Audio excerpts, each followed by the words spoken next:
The United States military responding to the latest missile test from North Korea with another show of force.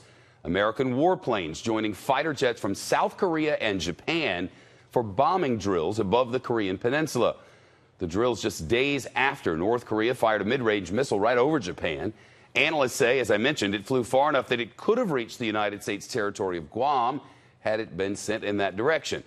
President Trump's national security advisor told Chris Wallace on Fox News Sunday yesterday that the United States has to act quickly in dealing with North Korea. This regime is so close now to threatening the United States and others with a nuclear weapon that we really have to move with a great deal of urgency on sanctions, on diplomacy, and on preparing, if necessary, a military option. General H.R. McMaster would not say where the president would draw the line before taking any military action. Greg Palkot live in South Korea's capital of Seoul. Greg? Hey, Sheb, let me give you a little more color on that show of force over the Korean peninsula. It was, in fact, 2 Air Force B-1 bombers and 4 Marine F-35 fighter jets. They came out of Guam and Japan, basically in the same kind of formation that you would see if there was an attack being made on North Korea. And according to reports, they made a very close maneuver up to, but not including, the DMZ, and then they dropped live bombs on a test range in South Korea. According to neighbors, they were quite shaken up by it all.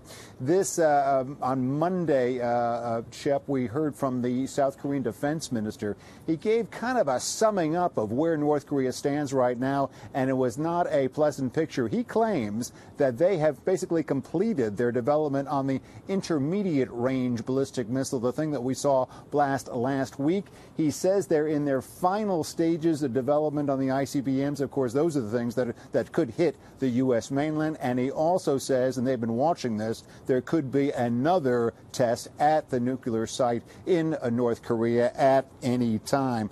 Finally, officials here are listening to what North Korea has been saying today as well. The foreign ministry there for the regime of Kim Jong-un blasting the new sanctions that were approved by the UN Security Council last week, saying that they were against the people of North Korea, and also saying that it would only accelerate the efforts by the regime to develop their arsenal both of missiles and nuclear weapons, the kind of thing, Shep, that we probably will hear from the North Korean foreign minister when he takes the rostrum on Friday at the UN General Assembly. Back to you.